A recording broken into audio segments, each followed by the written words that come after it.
Welcome, everybody. It's your boy, the one and only Versace Stone here with a very special episode of VSW Podcast. Now it's spooky season.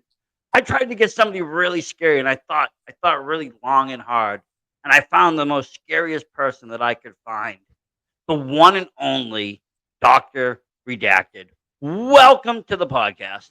Hey, what's up, man? How's it going? Doing good. Thank you for coming on. What happened? I'm sorry. I said thanks for coming on. Oh, okay. Sorry. Yeah, I had a little mind blank. Of course, my pleasure. Dude, that intro was sick. Oh, thank you. I've been kind of like evolving it over the years with my podcast, kind of just doing new things, and that was the one I kind of like. Like I'm a big fan of the retro wave kind of style. Yeah, very Miami Vice.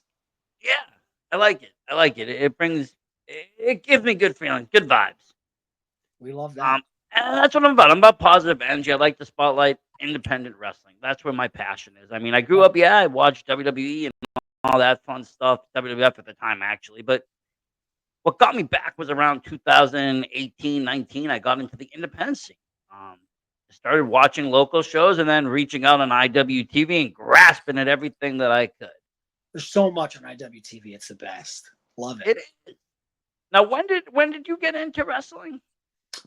Like when did I start wrestling, or Yeah.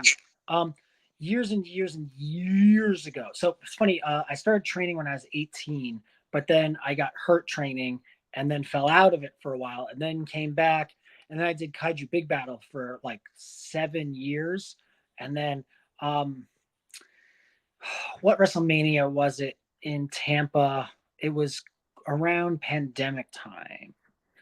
I want Okay, maybe like 2020 or 19. No, I'm I'm gonna not. say no. It was like right after things had just opened up. So I'm gonna say 2021, maybe. Yeah, Yep. And then I did my first death match uh, there. I believe I actually saw you in 21. I traveled. 2020 was crazy because the pandemic shut down, and wrestling was just at a halt. But when, we got something kind of cool, we started getting tapings. People were getting loopholes through schools.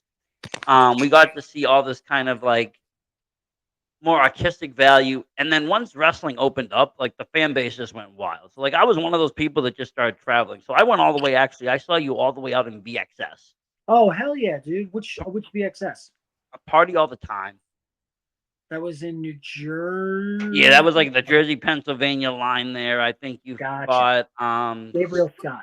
Yeah, Gabriel Sky, and that Hell was the first time I actually saw you wrestle live, and then I kinda just kept looking from there of where I could see other matches because the style was so unique. You had the cube, the head on, everything was there, and then, yeah. like, all of a sudden, though, you're doing these, like, depth dives and stuff. I'm like, "Holy shit." Yeah, well, at the time I was still Dr. Cube, and then me and Kaiju we went our separate ways. So then it became Doctor Redacted, and then the cube came off, and things got crazier. Yeah, and, I'm just was a fan of the character just in general Fuck because yeah, that was probably one of my introductions also to deathmatch wrestling. Again, granted, I grew up, in a time where deathmatch wrestling wasn't really existing. You had hardcore wrestling, you had ECW, yeah. and then Or it wasn't you in had like the like spotlight. no, and then XPW came around and kind of changed the game a little bit, but then they Yep. left. They were done, and they Yeah, didn't come back until 21 too. yeah, right. And um, then like the only time you could ever really see deathmatch was either like Combat Zone or like in Japan. So it was there you was had to other look places to see for it it. It too, was like almost a niche market. IWA Mid South. You could see it too, but for the most part, you really couldn't get it much in America. Oh, and then GCW kind of changed that up too, bringing in more and more. Yeah, they sure did. But what made you want to change like into that style? Is there something like about the deathmatch style that you like love? So when I grew up big into ECW. So they had extreme style, and you get a taste for it, and then it's like you push a little bit more, and then you push a little bit more, and you're like, all right, now let's try something a little crazier, and then you just keep going. Yeah, I could see it kind of being almost an adrenaline rush. Like I'm sure even just playing wrestling matches, are you getting hit and this and that? But now you see a little red and a little bit of pain. Yeah, And I mean, obviously, if you can tolerate it, you can add, you can work off of it. yeah, And I mean, some of these matches they get pretty bloody. I mean, covered, covered. But you live to fight another day, which is the beautiful part. Yeah, sometimes the next day. Um, and and you have to like train your body in a certain mentality to be able to do that. um, well, I try to always stay in the best shape I can. Plus, on top of it, uh, high protein diet so that your body recovers faster. Life on the road, though, temptation with food and everything. Maybe I don't eat the best as I should, but try to be in the gym as much as possible, eat as best as I can, but always high protein. That helps with kind of like with any of the injury that might occur and the Yeah, cuts it and just helps the bruising body and all heal a that. little bit faster. So I can see that can kind of be depending on how deep lacerations are. I'm sure Yeah. you probably needed stitches and such during your career at certain points. So far just once, but I definitely should invest in stock with super glue because I've been using it a lot lately. It works good, right? I put my ear back together and right now has my arm back together, so I know. feels good. I'll never forget. Like I didn't do it myself, but I remember I used to work in a kitchen. I cut myself with a knife, and of course they make you go to like right to the emergency room. They don't even play with it because Yeah. it happened on the job. So I get there and I'm like, okay, what are you guys gonna do about this? I don't know. And they're like, we're just gonna glue it. I'm like, what? Yeah. And they're It just catches like, you whoop. off guard. You're like, huh? And I'm like, huh? Okay. And they're like, well, you can go back to work tomorrow. I'm like, really? I'm like, I'm told I'll get like the week off or something, couple stitches. Like, they're like, nope, it's good to go tomorrow. Just don't get it wet. I'm like, damn. Yeah, right. Okay. But I'm sure things like I said, things happen on the fly. You're using all sorts of weapons, and even as careful in how your body's gonna react to it, always something can happen. Yeah. It's just that's wrestling. If you play with fire, sometimes you get burned, figuratively and literally. Um, do you ever get fearful going into the ring like that in these high end death matches where there is some risk of extra risk on top of the wrestling risk? It's always something you keep in the back of your head. Recently, I had a match where where me and the guy flew off like a second story through a bunch of doors and stuff, and the little thing in the back you can't think about it too much because then you'll obsess. At least I will. I'll obsess over it, but it stays in the back of your head a little bit of this is a pretty big stunt spot, whatever you want to call it, and it's like you know, one little thing, this could go real wrong. But you have to just hope for the best, I guess. Yeah, I mean, granted, I mean, in all the years I've ever watched wrestling, thank God, I've only seen, well, I mean, I don't know about you, but I've only seen one person pass in wrestling. That was Owen Hart, from a stunt accident. I haven't, we've come close with the Nick Gage incident. There's been other incidents, but I haven't heard of anybody actually, really passing away in the U.S. Now, granted, it probably could happen. It does happen, Yeah. but again, it's something to kind of keep, things can happen just under normal, circumstance. But you're right. If you kind of think about it too much, you're going to dwell and be hesitant. And then I think hesitancy is where the accident kind of happens. That's where it's like you're halfway into it, you're halfway pulled out, and then the spot don't happen correctly. Correct. And then everybody looks bad, and then someone gets hurt, and nothing works out.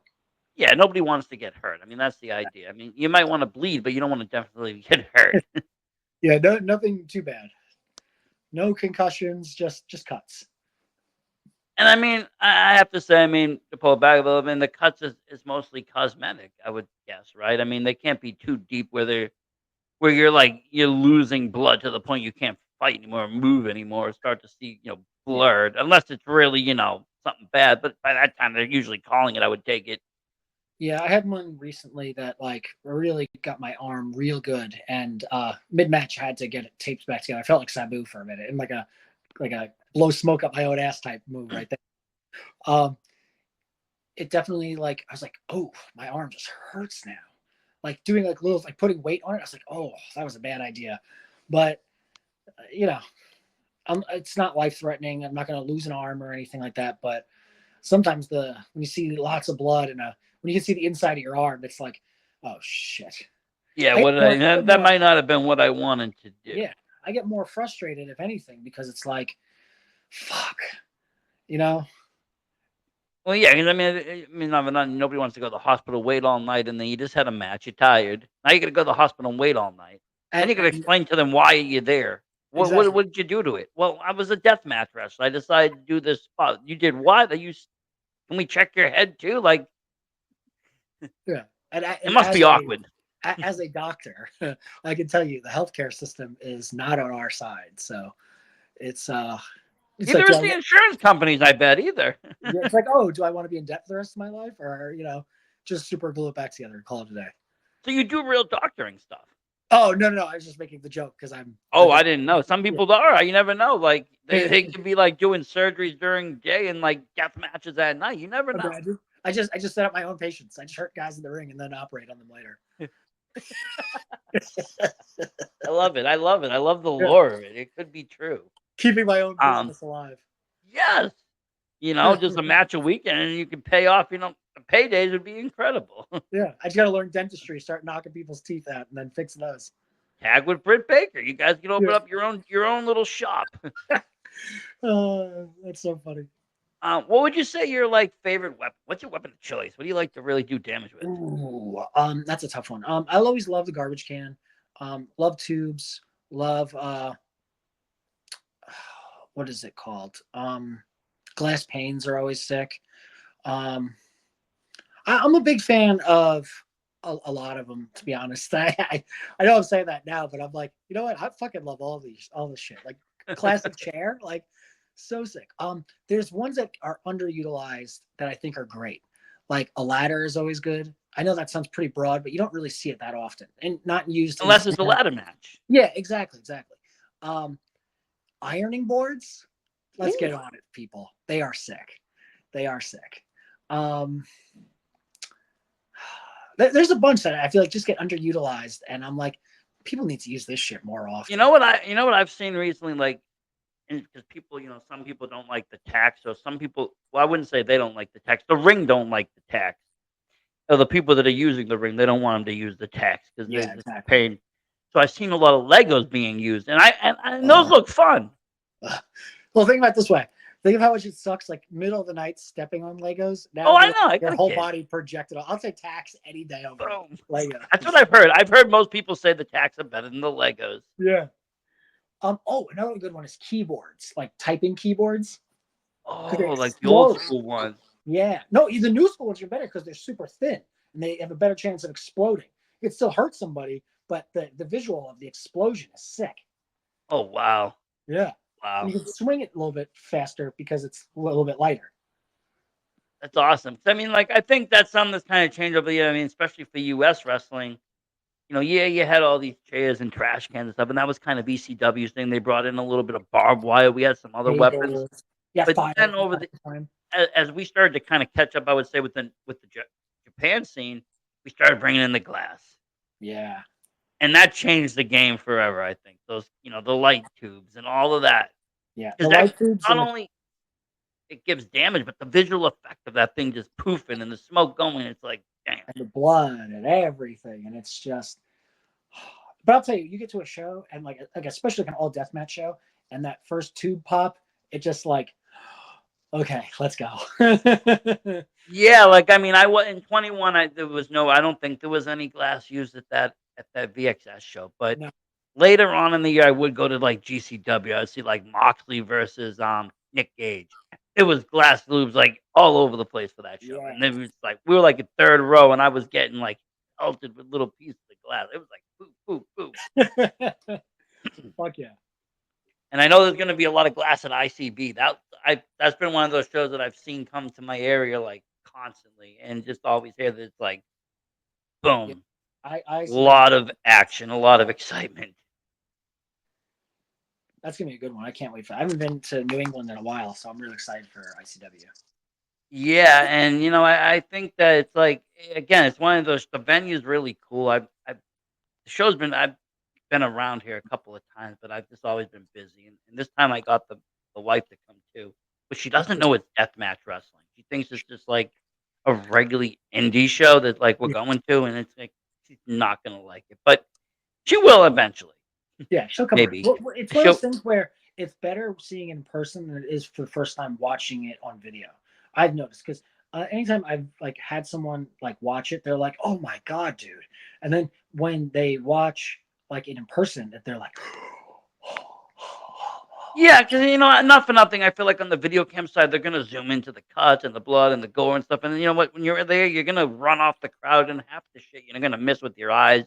Yeah, And it's exactly. just gonna be like, bam, all this excitement. You're gonna see the pin. You're gonna see whatever. It's like, yay, everybody's going. Where like the TV, it's like at the commentary putting, oh my god, that's so bad. That injury is horrible. He might never recover. And Yeah. then you see the blood gushing. You're like, oh, Like, ugh. what are we watching here? But no, we are excited for that. Fuck yeah. And the venue's nice little club area in Cambridge. It's a cool Yeah. area. There's some pretty decent restaurants over there too. Oh yeah. Last time I me and the actually, when I missus was had in my meet up younger from years, there used to be a goth club around the corner of the Manor. I used to go there. It used to be kind of like a spooky little goth club you could go to, and they do like all these kind of like different things. Halloween, like almost like every Thursday night. It was really fun. hell yeah. Um, but that whole area, like I said, it's about maybe like 15 minutes from my place. Dude, that's sick. Yeah, so we're just gonna like Uber in, hang out for the night, Uber home. Like so simple of a show. It's like I Hell don't have yeah. to worry about parking. I don't have to worry about driving. I don't have to worry about nothing. We love that. That was my only issue with the Jersey show is like I had to drive 6 hours on a Friday. I took my friend. It was like 2 in the afternoon. I'm like, we gotta go. We just hopped in the car and went. And just stayed in traffic until we hit the. We didn't even go to the hotel yet. We just went right to the VXS. Yeah. And That's a then good one. then after we looked for the hotel, and we ended up in like some smoky ass, dirty ass $100 a night place. We all slept with one eye open because the next day we were back at it for like the IWTV 100 was out and a little bit further out. Oh, hell yeah. That's sick. So we ended up doubling up doing that Camp Leapfrog, like just staying out in that Jersey area for a day. So we ended up just spending the night, but it will always be one of those adventures because was one of those brands that I was just like I was seeing it on TV. It was the closest death match wrestling for me. It Yeah. has some really great names. And I believe that show was one of the shows like Anthony Green was just coming back from WWE. Yeah. I think he was fighting Masha Slamovich. There's a whole bunch of shit going on in that show. So I was like just super interested. And I see they're actually rebranding and coming back again. Yeah. As a rival wrestling, I believe. Yeah, which is very exciting because it's a good style of fighting that Yes. wasn't really out there. Good vibe too. A little bit of everything. Nice. Good. All the flavors. All the ice cream. Yeah, because you had the deathmatch scene, you had you guys, but then you also had some really good technical wrestlers out there, that were doing like Gabriel Sky's an excellent technical wrestler right Yeah. there. And then you have the flippy Um, guys, like the super fast guys, and it's like I said, it's almost like an ECW. It's a little bit of everything. yeah, I mean, I think even in that show they brought out like legends. I think it was like they had Too Cold Scorpio out there with Willie Mack. Like Yeah. Joel Gertner as the announcer. that brought it back too. When I saw that, I kind of popped a little because I too was a big ECW fan. That Oh changed the yeah. game of wrestling. I mean, when Attitude Era hit, I was like 16, 17, and when ECW hit, I was about the same age. And I'm like, okay, this is wrestling for adults. This is Yeah. Right. great. And we would go to like sometimes head out to Pitt, Pennsylvania, just go out there. My friends would just throw me in a car and go. Is there We even had ECW come around this area before and like throw on these like little house shows. It was wild. a few times I believe they came to like the Massachusetts area a few times. Yeah. And we would just go to it because it was something different. It was different than what WWF or yeah, WWF at the time and even WCW was putting out. Way You had these way crazy cool. characters. It was so cool. Yeah, people like Real music, Sandman. like oh, it was sick, dude. The real music got me too. I ended up buying that. I actually have that soundtrack. I just rebought it on vinyl. The Oh yeah, ECW soundtrack because it has all the cover songs of all the bands. yeah. Um, what is it? The one, the Zoo there. I think they actually did a better job on the cover than the original artist on some of those songs. But yeah, that is what introduced me into a different style of wrestling that would probably lead me to today of liking all styles. Like I don't discriminate. I know some people look at death style wrestling as like something else, stunts or it gets a bad name. Yeah, it's whatever. Which is so funny because it's all wrestling in the long run. Like lucha libre is different, but it's still wrestling. Technical wrestling is just really technical wrestling. But then there's like what some people call is like Memphis style, where it's like a more simple, more story based telling wrestling. Still, hardcore extreme wrestling is just wrestling. I just don't understand why some people like comedy wrestling. It's just wrestling, but you're laughing. I just understand why some people make it such a a big deal or get Yeah, I mean, comedy core is just the flip side of hardcore. yeah, exactly. It's just And I mean, it's not for nothing. I mean, your training when you started to train it was no different than anybody else's style of training when at that basic level. When you learn to be a pro wrestler, whether you're going to go into a death match, whether you're going to go to lucha libre, whether you're going to go into anything, the way you run a rope, the way you take a bump, the way you do any of that stuff, it's all going to be the same, yeah, and it's at just least so in the true beginning. that people want to pick on one style, and I'm just convinced that the people that get upset about that, it's because they either don't like blood or they can't watch it, or it's for the wrestlers they're too afraid to do it. So that's why I'm convinced of that. Yeah, and I mean, I could get that because I mean, wrestling has been put in a place now that you have all these different stuff, so you can just kind of take what you like out of it, right? Like a Exactly. movie, if you want to watch a comedy, pick a comedy. You want to watch a horror, you pick a horror.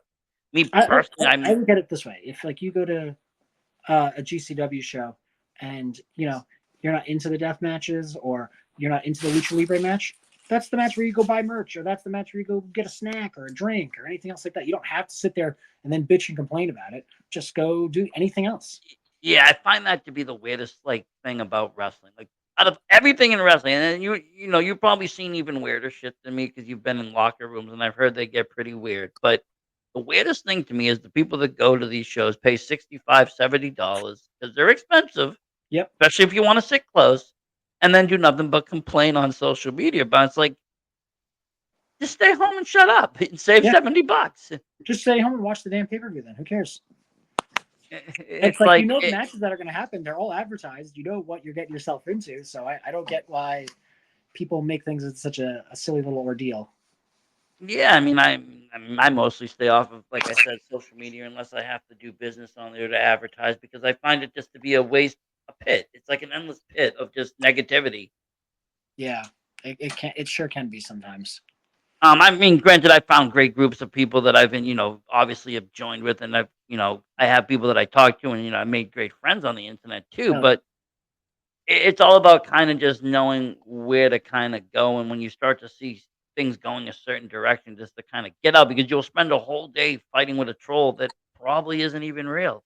yeah. Or when was the last time they went to a show? You know what I mean? They're just people. They're almost like not real people. But it's whatever. That's their choice. You can't tell people what to think or what to like, and that's their No, I loss. don't.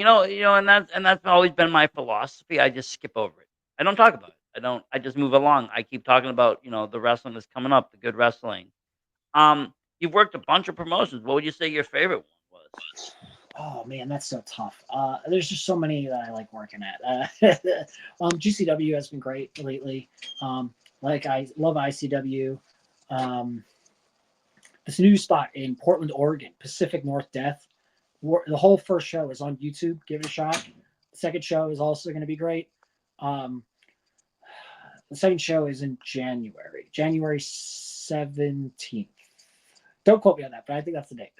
Um, man, I feel like such a jerk when I can't remember places, but I don't know. Any place you always see me working at, it's a place I usually like. Like if you see me coming back there a good amount of times, I genuinely love working there. That's why I keep going back.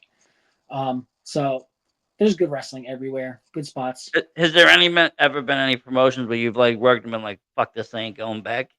Yeah, we don't need to talk about those now. All right, we'll talk about it But off.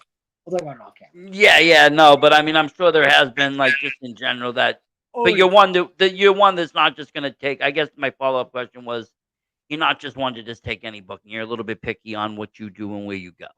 yeah. It all comes down to like, um, they have to meet the terms and agree to, this is what I can do for you if you can do this for me.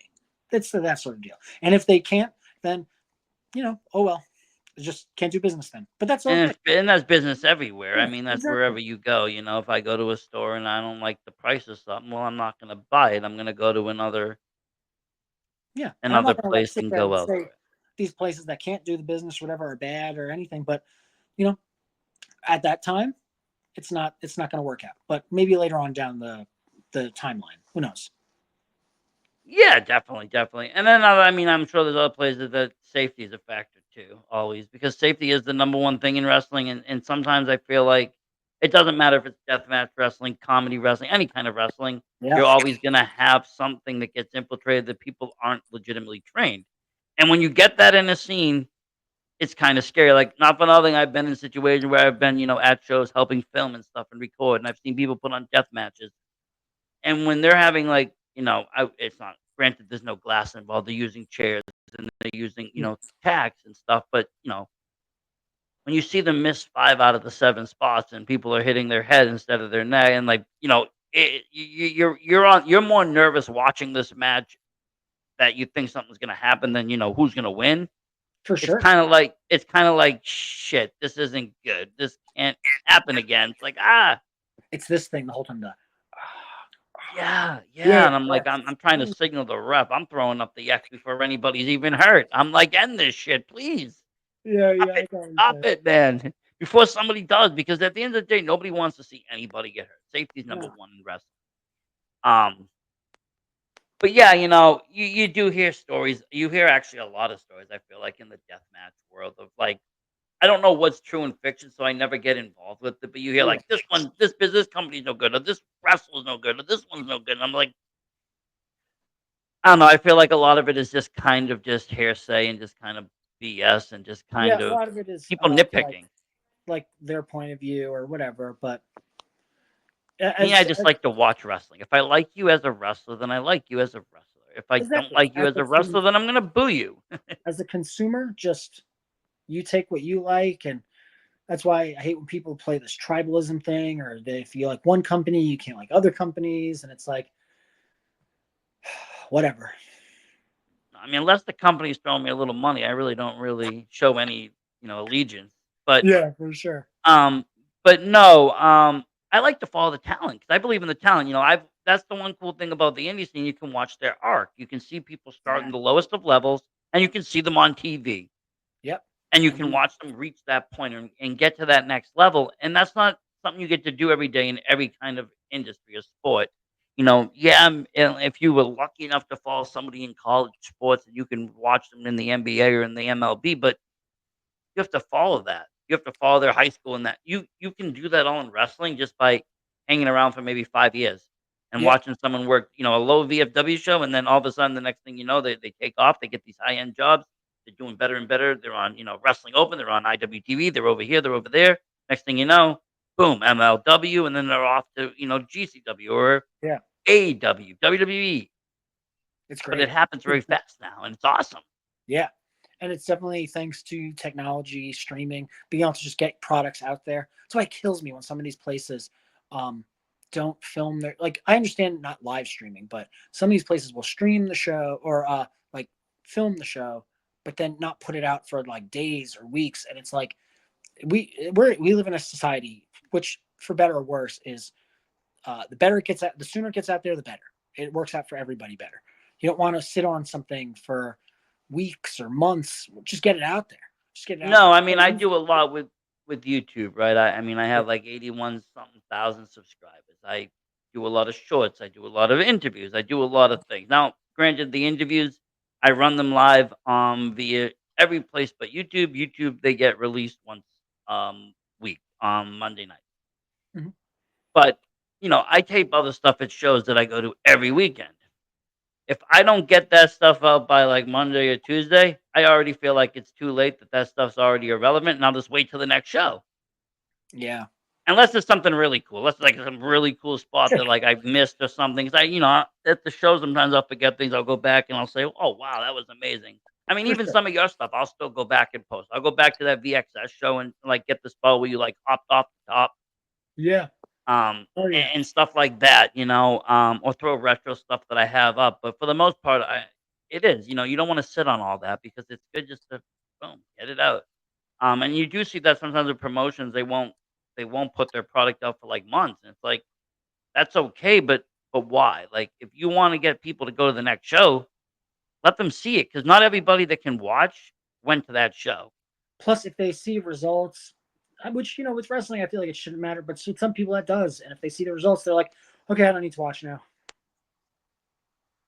That's the other thing. I think that's the internet age, though. I mean, granted, it did start a little bit in the Attitude Era. I mean, at the end, people were getting the tapings, right? And Yeah. WCW was reading them up, but that was more made it more interesting. I think today it's a more like While we're reading these dirt sheets, we're seeing all the surprises. People are knowing pay-per-view of, you know, Yeah. style matches and stuff before it's even, there, and it's like, "Okay, well, I don't need to waste the 5 hours of the day. Let me just go, and then later on, I'll just watch the highlights." hmm Which is a bummer, but I get it. That's just how some people are. But the indie scene isn't like that. They kinda keep you on your toes. You really don't know what's going on. And I feel like with indie wrestling, you can just always be. It's most of the time, most it's not predictable, and you can just be like, you can be blown away by just so many things. Indie wrestling is like the coolest shit to me. It really is, and I don't think people understand how much of a grand scale it really is. I mean, I think I didn't even know how much of a grand scale it was until I went this year. I went to, the Vacation Land Cup, Oh yeah, Limitless threw on, and they did it, in an arena and in the Coliseum, and I've never seen an indie show really put on in such a big venue. yeah, I've seen venues for other shows or, lower tier high end shows, right? Like, like I said, I think, GCW, they might not be WWE, but they can pack a big venue. I've seen they, them do it, but I've never seen an indie show. Somebody that I've, gone to smaller events and they pack this place out, and it's like, okay, the market's there, the fans there, everybody's in unison. I was like, this is something special. yeah, And the other thing is I really like about the indie scene, honestly, is that you can get close enough to it. You yeah. know, when Intimacy. Hello, sorry, but the lights turned off there for a second. That was scary. Okay, we're back. Yeah.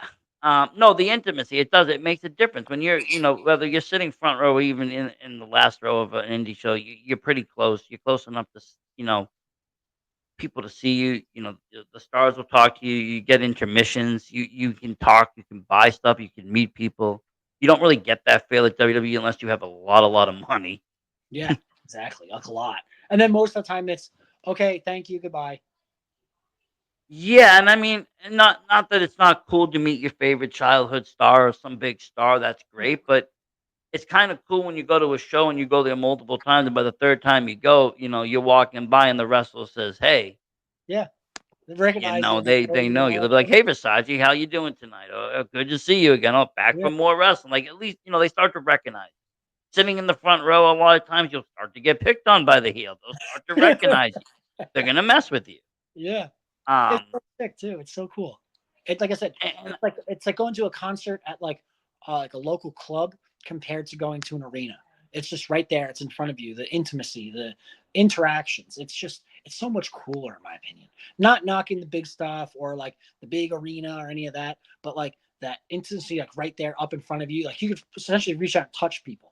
That's You just have. so Sometimes cool. they use it. I've seen people use people as weapons. I've seen people Yeah. use children as weapons. I've seen all of it. I've Yeah. had people land in my lap. I mean, it happens, but that is the intimacy of it, and the cool part is it doesn't cost you the arm and leg to go to these shows. You can take the whole family to these shows too for very cost effective, which is nice. Because let's face it, if you got one or even two or three or four, how many of a kid you got? It is not cheap to go anywhere. I imagine. But wrestling, it's not that bad, especially on the indie scene. You can get tickets to good shows for 15, $20. You can take the family out for a fun night. I mean, I don't suggest you taking the kids out to a deathmatch wrestling show, but there's So family oriented shows. So hear me out. I've been to a few deathmatch shows lately where there were children front row, and it works out great. I definitely in Detroit have a lot of younger fans that get genuinely excited when I come there. I have definitely picked up kids on my entrances and ran around the ring with them. It really, I guess, all depends on your child or the behavior or like your parenting, and that's not a knock on anybody's parenting or anything like that. If you have a kid that can, you know, look out for things, or if you don't mind looking out for them, anything works. It Yeah, all I mean, like depends on. I'm thinking of my son. Like I don't think I would necessarily say no to it if it was something he was interested in, because he is one that is a little bit smarter. He does know a little bit, of things, and also, he's into some kind of horror stuff. He watches this other kind of Yeah. horror stuff. It's this He's not dude. really afraid of it all. It's this new generation Um, of kids that are just into like horror stuff, and I think it's so I love strange. it. I love it. No, it works out great for me because I'm a horror fan, and like I feel like it just worked out. My kid just came out loving horror, like loving Five Nights at Freddy's and all these scary things, and just Yeah. bringing it to me. And I did not even knowing about half of these games, and he's just bringing me these indie games to play on my computer that are keeping me up all night. Crazy homemade indie ass crazy games where like he brought me one game and I ended up was like a Santa Claus talking to a tree and I had to kill people. Oh, that's But cool. he knew the game and he's like, "You gotta play this, download it." And I'm like, "Okay." You know, but the kids nowadays do. They have that love for horror, at least on that gaming level, which transcends to me into wrestling. So I was just handed try for the first time Canada Dry Fruit Splash.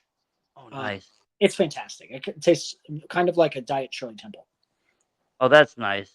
Mhm. I like when ginger ale comes out with flavors. I'm a ginger ale Yeah, fan myself. dude, I'm all here for any sugar-free soda. I'm here for it. Let's go. I got myself kinda stuck on energy drinks, but I did go sugar-free. Okay, what energy drinks you drink? I'm a big energy drink guy, sugar-free ones too. So let's. I really starting to like the Bucked Ups. Okay, so I tried those. I even tried the pre-workout, and the taste kind of bothers me a little bit. I only If I do can the mix, Miami. I only if I do the can, Miami. of course you do, Miami Vice style, baby. If I can make some recommendations, C4 or Ghost. Yes, yes, I do like those are my other 2 go-to. I'm a sucker for the sweetest fish. Yeah, that one's pretty good. Man, with Ghost, I really like the cherry limeade. Oh, it's fantastic. Yes, that's my wife's favorite. She's a sucker for, like, the Sonic cherry limeade, Mm. and she says it tastes just like that. Yeah. Oh, hold on. I just gotta put this down, but I gotta put down so I don't get yelled at. Um, the red, white, and blue one that tastes like those ice pops is really good.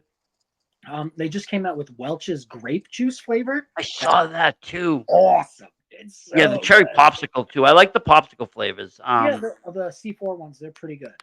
The grape one, strangely fantastic. Does it The, taste good? I'm gonna have to try it.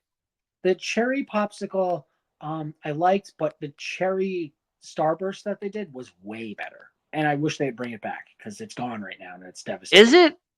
I haven't Yeah, seen I've seen the pink starburst. I've seen only actually, yes, I've only seen the pink starburst now that I've been that thinking one's about it. I'm like, Kenzie. "Have I seen the red one?" I'm like, "No, I haven't seen the red one."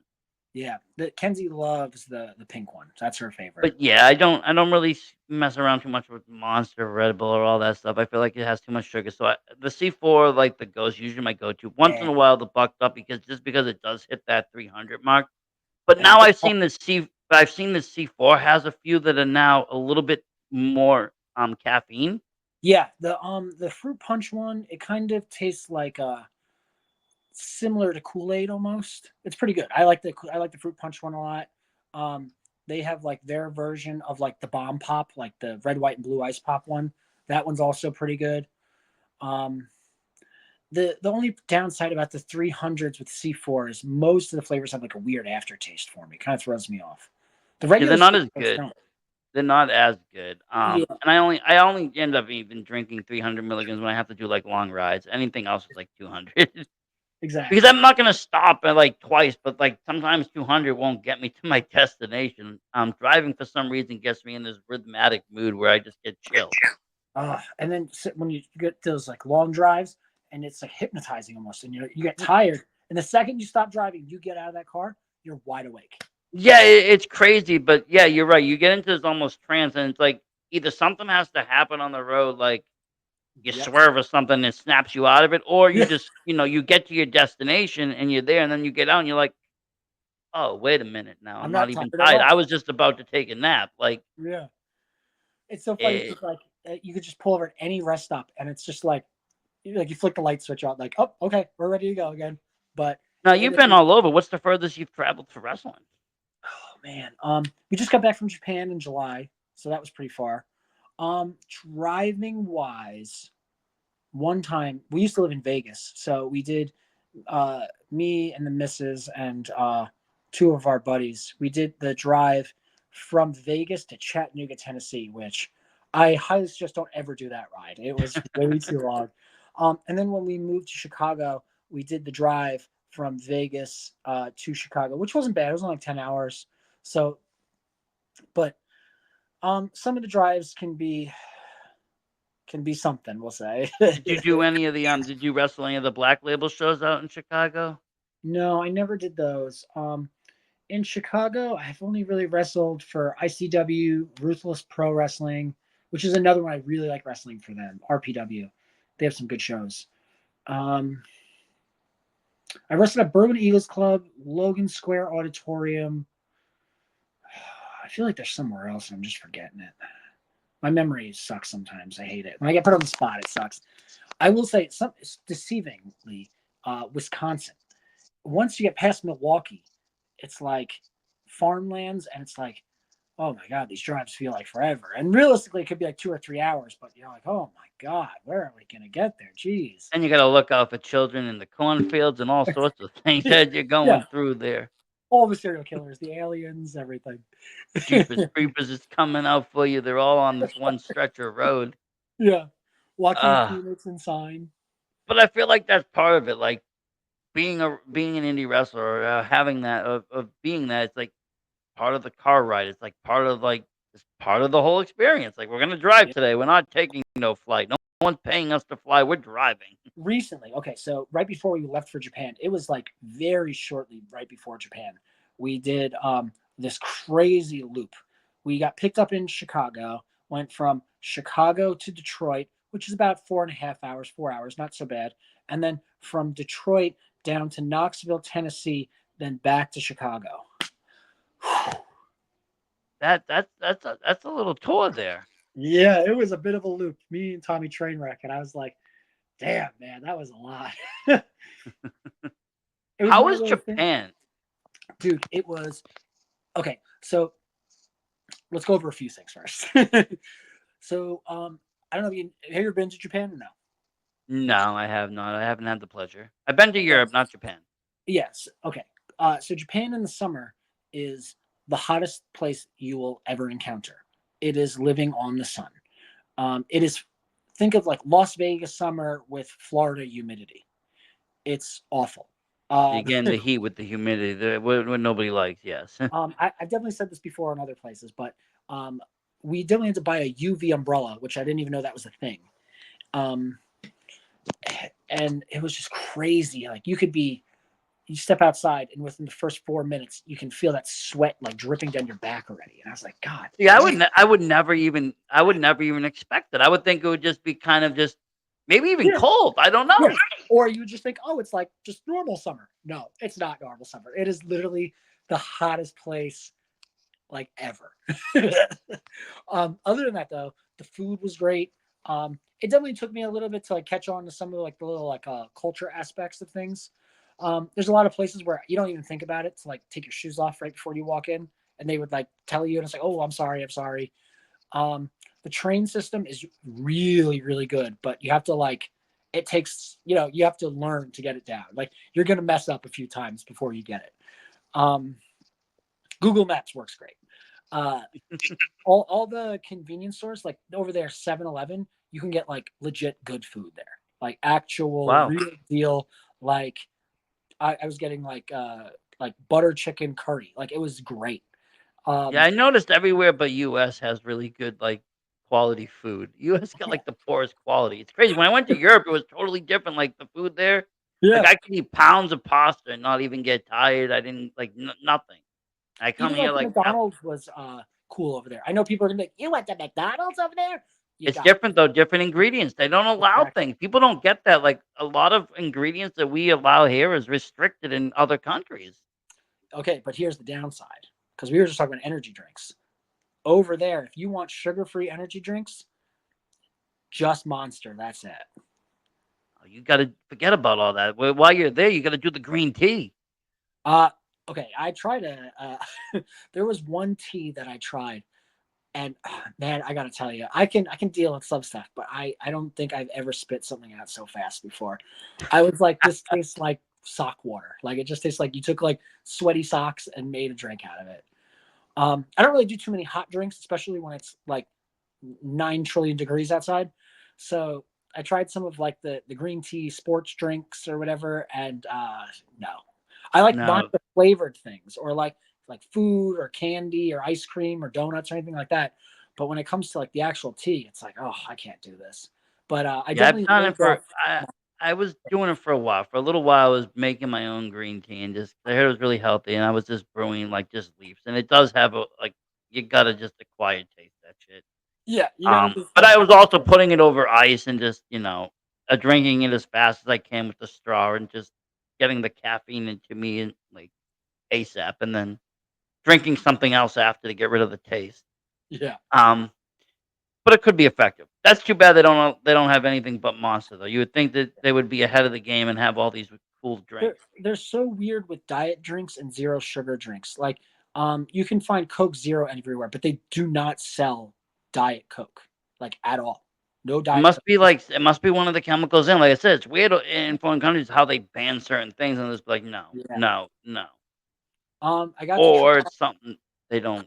Coke Zero Peach though, which was pretty good. I was like, ooh.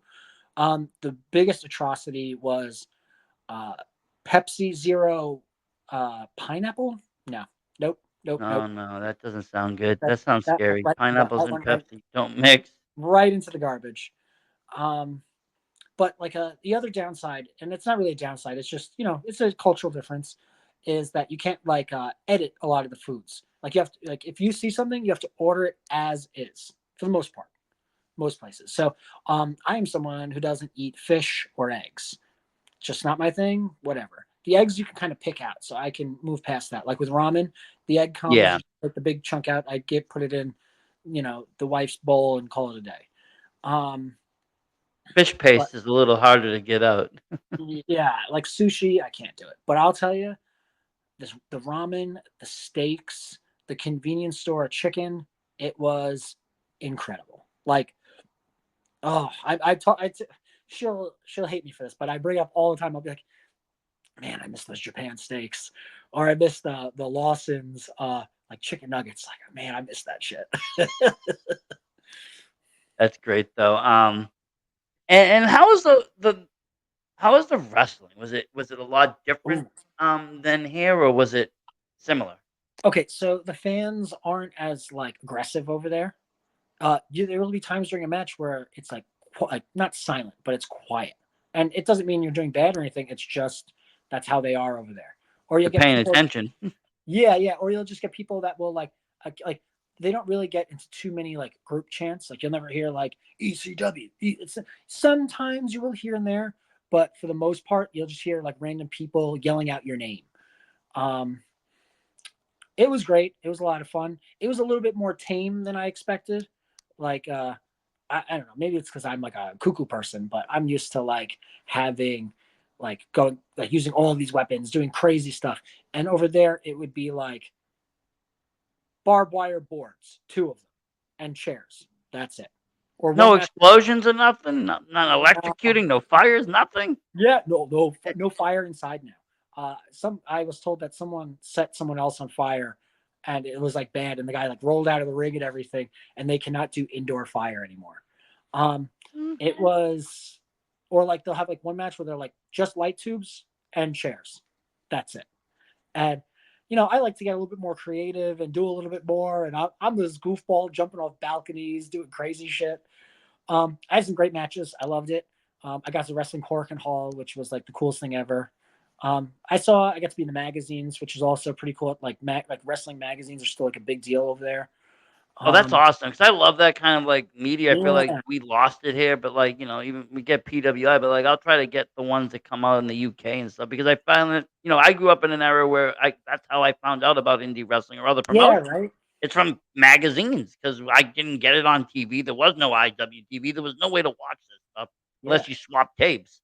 going to like CVS or like local grocery stores and the big they had used the big long, not like half aisle like magazine racks or like quarter of an aisle magazine racks. Yeah. There'd be like two, at least there'd be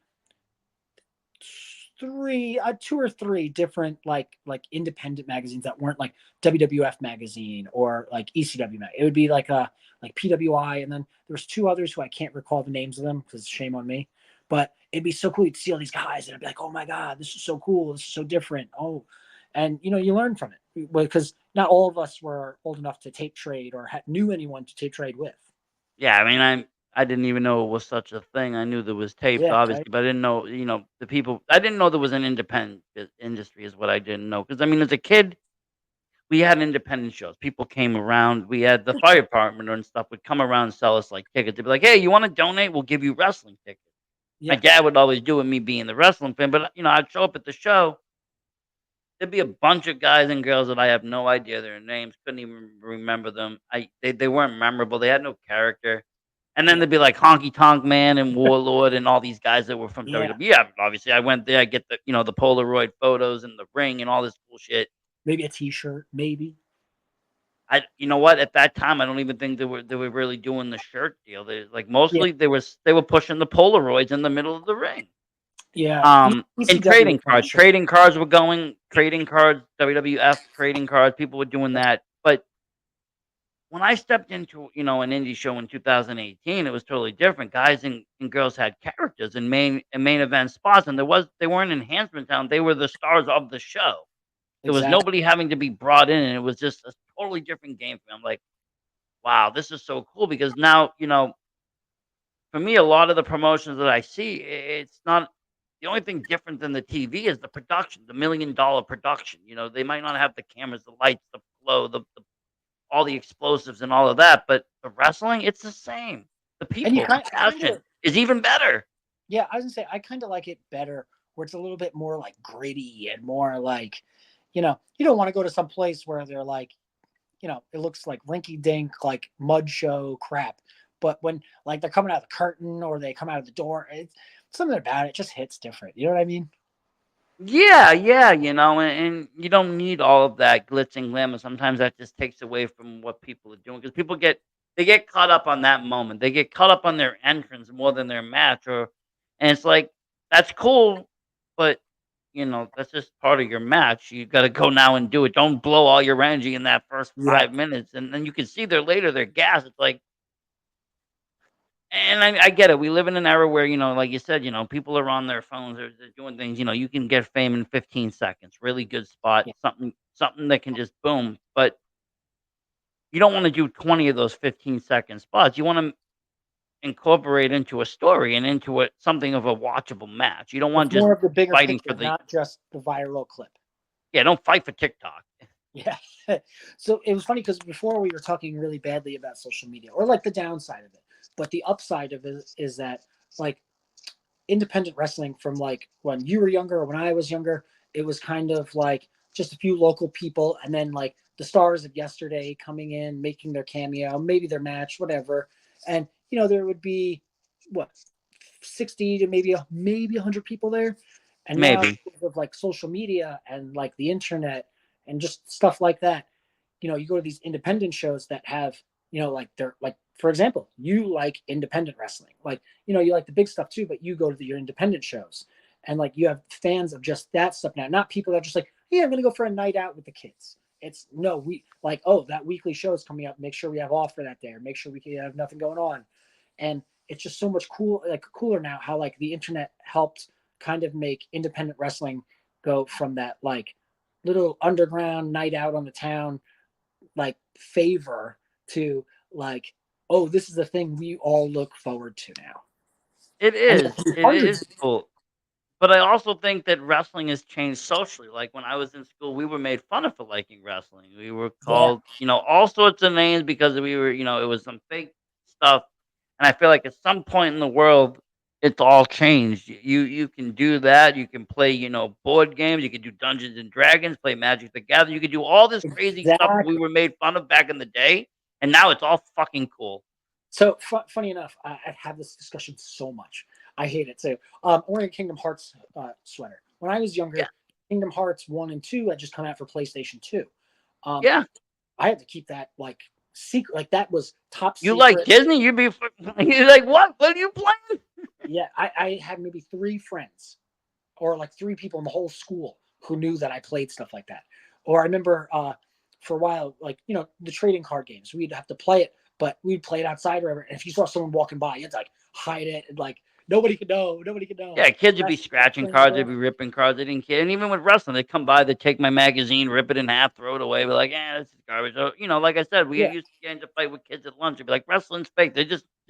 They would just hit you with just nothing else but wrestling is fake, and they would yeah. expect you to get upset over it, and it's like, we don't care, we already know, but And like another example is like when I was younger, comics. Uh, you were a dork if you read comics. yeah, Nowadays, Marvel and DC are like the biggest selling movies there are. Like now and you will now you if you own the comics, you most likely got money now. yeah. And it's funny how it's like the script has flipped. Like it's like people kind of get judged. Oh, you don't like anime? Like, ugh. And it's like, whoa, what? Like, what do you mean? Like, you don't know all the Pokemon? What the fuck's wrong with you? Yeah, you haven't seen every episode of Dragon Ball Z. What's going on? And it's I think that's so But funny. it is some. I don't know when it happened because I mean I was it probably I'm guessing sometime between my 20s and 30s.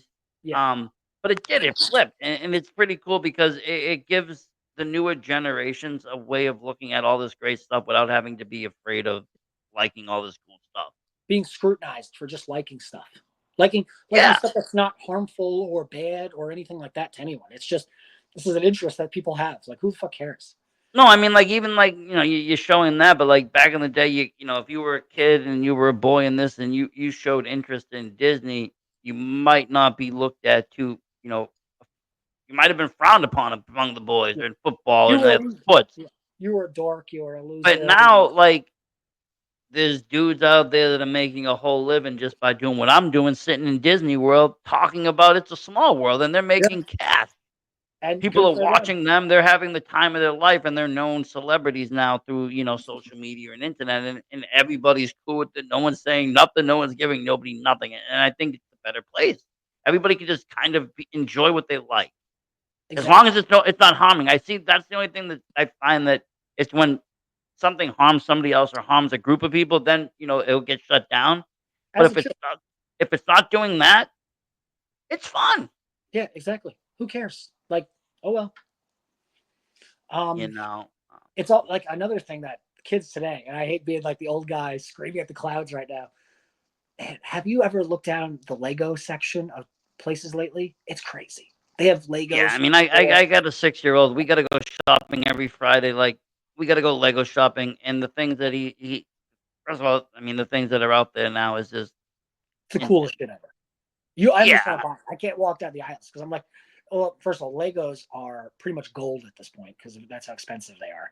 But you would know. But like walking in some of these aisles, you're like, man, if I had Spider-Man Legos as a kid, that'd be game changing. When I was younger, we had pirates, knights, and cowboys, and like a construction worker. That was it. I'm trying to think Nowadays, what I had. I had the spacemen, the pirates, I think I had some Robin Hood guys, and yeah, that was yeah, about like it. Like, like medieval guys. Yeah, yeah, the medieval guys. There was no movies brought into yeah. it. There No was character. no crossovers. There was Yeah. none of that. And And nowadays, even it's um, anything. It's like any movie, any TV show, anything like that. It's got its own Lego sets, everything. Even Adidas has Legos. yeah, I've seen like high-end Legos, like these sculpturing Legos, Nintendo system Legos, It's flower Legos, and they're $1,000, and you'll see people, like, go to the mall, go to the Lego store, and come out with, like, 5 of these sets and go home and build it, and you'll look again, you'll be like, "Oh, they're in their, like, 50s too, and they got no kids, they're just going home and building Legos." And hey, nobody cares, they love it. it's something And to I do and for a and few I'll hours. Who cares? I'll be honest with you, I've seen more recently, like, as time's gone on, I've seen more and more adults hanging out in the toy section. Hopefully for good reasons. No, Yeah, 100% good yeah, reasons. I mean, me personally, I mean, obviously, besides my kid, I collect wrestling figures. I collect other stuff too. I've gotten into some collections. My kid's gotten me to buy him stuff too, like Ghostbusters and stuff. Because a lot of the stuff that, unfortunately, I had a lot of toys as a kid, but we had a house fire, so I lost all my like toys as a kid. Sorry to hear about that. Yeah. Back in like 2010. So in around 2020, when I was sitting here in the pandemic with nothing to do, I sat on eBay and watched all the people trying to unload their stuff and grabbed a whole bunch of stuff for a really good price. Fuck yeah. And was able to introduce my son to a little bit of everything that I kind of had. And Yeah. then granted, I got lucky because all these toys started to do remakes. You know, All the Ghostbusters Ninja started Turtle bringing stuff. back their turtles stuff. Ninja Turtles came back. So all these childhood stuff that I had, I didn't have to go searching too hard for. I could just show. I could just if you liked it, I could grab it. So we got into that collecting, and then me with the wrestling figures and going after AEW and all these other guys. It's like, oh boy, I have 3 closets full of figures, 2 closets full of wrestling T-shirts, and I have nothing to do with it all. But That's life, and we love it. it, there's worse things. Exactly. Um, but yeah, I do see a lot of adults collecting toys. They're collecting the Funkos. They're collecting the wrestling figures. They're collecting Ghostbusters, Ninja Turtles, He-Man came back. People are buying those things up, and the Transformers, trading GI cards. The Joe. cards. I've seen more adults buying like Pokemon sets and stuff, and actually like playing the game online and doing things than probably ever before.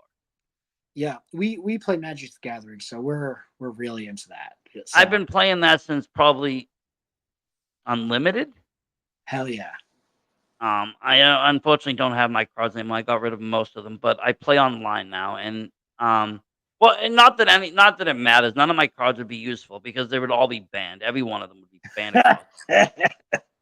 I mean, right from my favorite card was Fork. That got banned in like '95. From Yeah, then on, I don't it know if you just heard went there was downhill. a lot of controversy recently because for Commander they banned like three or four big cards, and people were losing their fucking shit over it. I don't know. I started getting, I don't know, after Mirage. I'm like old school, but Yeah, the cool thing that I did buy some newer sets because I saw that they brought some older cards back, which I want to see how they do, and that will always get me. But I also see that they're kind of doing a bunch of different collabs, which is kind of yeah. cool. The They did Marvel the ones are sick. they did that, and they did one with the Clue, which looked kind of fun. They did Jurassic Park. That was really cool. So seeing that, it's kind of like this is kind of cool. Disney came out with their own card game. Yeah, we tried it. It's okay. It's it definitely still needs some more developing. But Magic is just it's got Yeah, well, me. I mean that's we're now sitting on almost a 30-something-year-old game that's really, taking the Take world by storm. I mean, over. when it Yeah, came out, and that's again another thing. When like 93, 94, if you played Magic the Gathering, you were looked at like, yeah, you're not part of any social circle. yeah, If you still had those cards today, you'd probably be able to retire because yeah. like the Black Lotuses and stuff that I used to pick up and trade away. They're worth money now. Well, it's so crazy because you have celebrities like Post Malone who are like very open about playing Magic. Like he owns the most expensive Magic card there is. He paid some kid $2 million for the card. The It one. used to like. I hate to say stupid stuff, but like when we were kids and we didn't know any better, and these packs of cards were $3, I'm sure that one of those, you know, Black Lotuses, Moxes, or something went on the Yeah, spokes of my bike. yeah. And But meanwhile, right now you could be buying to get a house with it. I could have. But we were playing the cards, we were shuffling, we didn't care. We were playing a game. A lot of people. That's the one thing I do notice, even in today's world, even with the toys. A lot of people buy the stuff, they'll never open it. They'll keep it closed forever. Yeah, but honestly, Um, there's that what's the word I'm looking for? I don't know, but there's that enjoyment, like that fulfillment of like going into like a closet or going into like a room where you have it all displayed and just staring at it. It's it's a really it nice when you feeling. can. I'll say this: when you can get it all set up nicely. If it's all fucking just stuck in there by the hair and able Yeah, to close, then it's not so fun to open. yeah, I agree. It takes a little time to kind of, and I'm always forever kind of moving everything around. I'm like, okay, well, I don't like this anymore, and I want to move this, or it's like, does it look good here? And then I go to a show and I end up coming back with more stuff, like more shirts, more merch, Yeah, more 8x10s, whatever they're selling. I'm big into buying indie stuff more so than even going like, toy shopping and stuff. When I go to shows, I'm like, that's my way to support the wrestlers. and we So appreciate it. I end up, buying shirts and stuff. Shirts actually, I started that in 2020 because everybody, I was a lot of friends with wrestlers, on social media. And I saw them all sitting at home. Yeah, And people just weren't making that income, and so I started to do a little thing. If you had a pro wrestling t-shirt and you were on that site, shoot me their link, and I was just starting to do random shirt buys every that's like so week, cool. Yeah, and that's then it turned into every day. I did a shirt a day. I just bought a random shirt a day. I'd order them at the end of the week all at once, but I'd buy one a day. Hell yeah. So by the end of 2020 into 21, I ended up amounting a hell of a lot of T-shirts. I have a wrestling shirt probably for at least 2 times every day and still one for bedtime. But I love them because I mean, I saw you just came out with a new shirt, and I want that one. I'm gonna get that one. That one I'm gonna buy too because that's cool. I find the shirts are also a way of a good conversation piece. I can go and wear a shirt, and someone say, "Oh, that's a cool shirt," and then I'll sit there and talk to them 20 minutes about independent wrestling, whether they want to listen to it or not. They open the door. You open the box. You pick your pleasure. Yeah, You you know got what me. you got yourself into. Um, but no, it is a cool piece. I've had even with my own shirt of my podcast, I've had people stop me. What's that about? Sit there talk about wrestling. Oh, and I've even had people say, "Oh, you're who? You're Versace." I've actually heard that name or I've listened to that show. And Fuck I'm like, yeah, "Oh, really? That's cool, awesome, thank you." that's so sick. Um, but it brings fulfillment and enjoyment when I you know get eyes and ears on what I enjoy, and that's the indie scene. That's why I started this podcast. I was going to shows, and that's what the full circle was. I was going to these shows in 18, 19, and during 2020 when it shut down, I was thinking about it a lot, and I was thinking about why aren't people talking about all these damn shows? There's all this great wrestling every single week, 3, 4 shows a week. Why Yeah, aren't people talking about it? Where's the buzz? And I realized that the scene just needs more eyes and ears. People don't know about it. It's not yeah, that they hate it. It's not that they dislike it. It's not that they look down on it. They don't know it exists. exactly. And so I wanted to make it my mission to say, let me showcase some pro wrestling. Let me showcase some indie wrestling. Let me get some guys on here. Let me talk about events. Let me Fuck push yeah. as much stuff as I can push. And it's been successful. And I have fun doing it because I love it. And I love seeing people succeed. I love seeing people like you fight. I love seeing all that. It makes it fun. I'm gonna ask you. I got a few more questions. We'll wrap it up here. No, let's get. Well, it's not. It's about 11 here. Um, what would you say has been your favorite match? What's been like that defining match that you can look back at and say, like, damn, this is who I am. Man, that's a tough one. If we are gonna talk more recent matches, the match at GCW with John Wayne Murdoch, the one that got me Oh like yeah, the NGI, that one was nuts. And like my hands are totally shredded in it, and it's just like it was just such a cool match, and it was so cool to like be on that bigger stage, and um, honestly, there's a ton of matches. Once again, just IWTV, look my name up, give it a look. I really hope that none of them disappoint, but I always find it so interesting that so many people like. I feel like people always be like, "Oh, Savage and Steamboat," like, but for me, they'll come up and they'll ask me about sometimes like the most random matches, and they'll be like, "That's my favorite match," and I'm like, "That's so sick!" Like hearing a match like not that I forgot about or anything like that, but maybe I don't pay as much attention to as I should, and then just hearing some fan be like, "Dude, that match was like the coolest shit I ever saw," and I'm like, "Fuck yeah, that's like my favorite shit now too. Hell yeah." yeah. I mean, like, yeah, not even for nothing. Like, I mean, just like I said, I'll always forever remember the spots you did at that one VXS show, being at my Yeah. first show, seeing who I seen, seeing Doctor Cube come out, never seeing it before, not even knowing what to expect, and just seeing all these crazy things. And you took off the mask, and it was like I think Big Calix showed up, like it was just all Yeah. chaos broke loose. And seeing all that, I was just like, damn! And it's always something like this guy. I need to find this guy. This guy, I need to follow this guy. Like this is cool wrestling. I like this shit. And then it evolved, and now it's just a crazy guy who just does crazy ass shit. Yeah. But in a good way, you're not like that superhuman guy that just, like, jumps into fucking Nah. bullshit, and I think some of that stuff gives, the pro wrestling a bad name. People kind of look at hardcore as just being, glorified, "We're just gonna jump into something and die today." It's like, Yeah. no, there's still an art to it. There's still a very good art to it. You still have to tell your story. You still need to know how to wrestle. You still need to know all of that.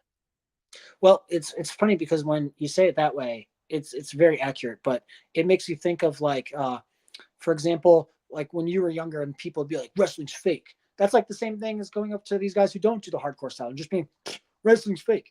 And it's like, why do that to other people who are into like that style of wrestling and be like, oh, you guys are just jumping into stuff. You guys are just hitting each other and stuff. And it's like, no, it's also wrestling. It's just a different style of wrestling. So shut up. Yeah, I mean, because I mean, everybody at the end of the day, I think every wrestler knows their body's limits. I mean, everybody knows what their bump count is of what they can do in a match. Everybody knows what they can take for pain. Everybody knows what they enjoy for pain. Yeah, And if they don't want it, they're gonna say no, and they can. At least on the indie scene, you can at least kind of say no. On the mainstream, maybe not so much. If they tell you you're working, you're working. But yeah, on the indie scene, you can kind of say, "Well, I'm not comfortable fucking taking a buzzsaw to the head. No way, yeah. not today." Exactly. Totally understand. But you have that chance. But yeah, I mean, just because you do A or B doesn't mean that it's not wrestling. Wrestling is such a broad term, and it's so subjective now that you can take what you want of pro wrestling and just be like, "That's pro wrestling." And that's pro wrestling, and that's pro wrestling. It's all pro wrestling. Like imagine I was like, "Oh, your style of wrestling is so tame and so safe." Ugh. Like, what a stupid thing to say. Like, it sounds stupid both ways. Like, "Oh, you guys just hit each other with stuff." You just bleed, and then they turn around, but all you do is bleed. Nobody knows how to do a grapple. Nobody knows how to lock up. But if you have Ric Flair over here bleeding buckets, it's okay then. And see, and that's the thing they did that. Wrestling in the 70s and 80s was brutal. Yeah, it It was a wasn't hard. anything nice. They were using chains and everything else. The only difference is they were more story driven and nobody knew about. So they hid all this blood. And then also at the time, kayfabe wasn't really there, so people thought that a lot of this was real. The blading, nobody knew Yeah, about that, and a lot of people didn't know about that until that documentary came out, Beyond yeah. the Mat. People didn't know this shit, so they just thought people were getting hurt. When people started to realize people were bleeding intentionally, then it was like, well, what the fuck you doing? Well, I'll tell you, it's still pretty crazy today where people are like, "So what's the trick? How do you get the fake blood out? Where's the blood capsules?" And I'm like, "Listen, come tell that to my head right now, and then we'll talk about it." Hey, I've seen one guy use the blood capsule, and I'll be honest, he got shit on. I mean, I'm not saying you should or shouldn't, but They did not like it. The people were yeah, like, "What the hell?" And he was like, "Well, I don't bleed." And he's like, "Well, then don't bleed. yeah. Oh well, You don't have to bleed." But yeah. I'm sure it looks very fake too. it did. It wasn't good because I mean, obviously, you know what real blood looks like. You know the color of it. You know Yeah. everything about it. When you know what fake blood looks like too. Where it's in Halloween season, you can look around. So it's like we're in an age where like even the most novice person at home could make a horror movie. Yeah. Try to make things look real if you're gonna Exactly. do that route. If you're gonna go cinematic on shit, then just go all out damn cinematic, and you might have to spend more money, or you could just bleed for free. That's funny. I'm like I said, I don't mind a little color. I know some people don't. I know some people are like, and I know other people are like, bring it on, let's fucking Yes. go. And it, And it both it doesn't opinions are even totally matter on the okay. person. I've seen girls like it. I've seen boys like it. I've seen everybody like deathmatch wrestling. If that's your thing, you're gonna watch it. You're gonna enjoy it. Hell yeah. And if you don't or you haven't, I suggest give it Give it a a shot. shot. Give Yeah, it a give it a try. shot. You're not I mean, the worst thing you're gonna do is you're gonna watch a match, you're gonna say, "This is too, I can't watch it, or it's too gory," like, a horror movie, you're gonna turn it off. Exactly. That's the worst that's gonna happen. You lost 10 minutes of your life. Oh no. You could do that online trying to Going just down any YouTube rabbit hole. any rabbit hole. It doesn't even have to be YouTube, it could be anywhere. I mean, I've gotten lost in ads, Yeah. clicking around, trying to get out of the ad. Yeah. Um But let me ask you, what do you got coming up? I know we talked a little bit about Cambridge. What do you got? Where are people going to see you? All right. So November is a pretty busy month. We'll talk about November. November 2nd, we're in Wisconsin for We Love Wrestling. Um, November 9th, Cambridge for ICW, where you can watch me publicly execute Alex Stretch. Um, um, November 16th, the following week in Orlando, Florida for GCW in the NGI. Um, then the week after, the 23rd, in Berwyn, Chicago for RPW. And then the week after that, I think it's the 29th and 30th, is Detroit or Livonia, Michigan for Horror Slam and ICW. And then the next day at Logan Square Auditorium in Chicago for ICW. So Nice pretty tour. busy November. We're I'm sorry. I was just still thinking about. Imagine after the GCW show, everybody just bloodied out, and then you all just head into Disney World, You'll see me there. I'll tell you that much. right? Like everybody just all still covered in their blood, glass still coming out of their hair, and it's like, Dude, I well, we're can here. imagine like trying to show up then and then being just like, no, just no, go, just turn on, goodbye. You're like, But what? we're wrestlers. What do you mean, go? Showing up That's for like the Mickey's Not So Scary Halloween party, like just trying to pawn it yeah, off like it's makeup or something. yeah. I'd be That'd like, be crazy. I'd be going for the candy.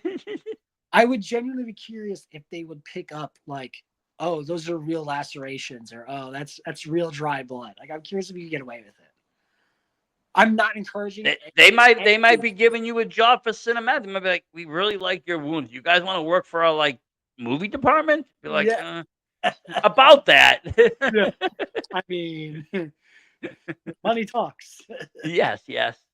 So where can folks find you online? You do the social media thing? Yeah. So on Instagram, it's Dr. Doctor X Redacted. Same thing for X, Twitter, or whatever you want to call it. And then Facebook is just my name. If you find me on there, you find me on there. If not, you don't.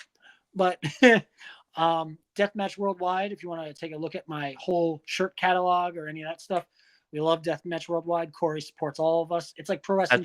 That's where your merch is sold? Yeah, it's like pro wrestling tees, but for deathmatch wrestlers, because Awesome. we need an outlet too. So yeah. if anyone gets a chance, check that out. Corey does sales all the time. He's got really good stuff. He gets his stuff out to you super fast. So shout out to Deathmatch Worldwide. Yeah, find me on the internet. Drop by, come say hi. See me at a show, say hi. Yeah, I mean, local folks, Cambridge, Massachusetts, not too far away. Go. It's gonna be fucking awesome. It's gonna be. Thank you. It is. I mean, I honestly I can't wait for it. It'll be my first time at the promotion, like I said, live, but Hell there's nothing like the first time. yeah. Yeah, right. Well, thank you so much, Doctor. It's been a great pleasure. Can't wait to see you out there and keep doing what you fucking do because it's fucking awesome, brother. Fuck yeah. Thank you so much. And thank you for this. Thank you. And thank you, everybody at home, for watching. As always, support indie wrestling. Versace Stunner, out. See ya.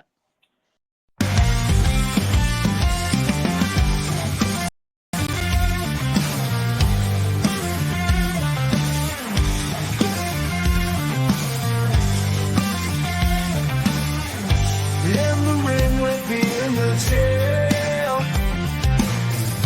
Gloves are on and ready to play.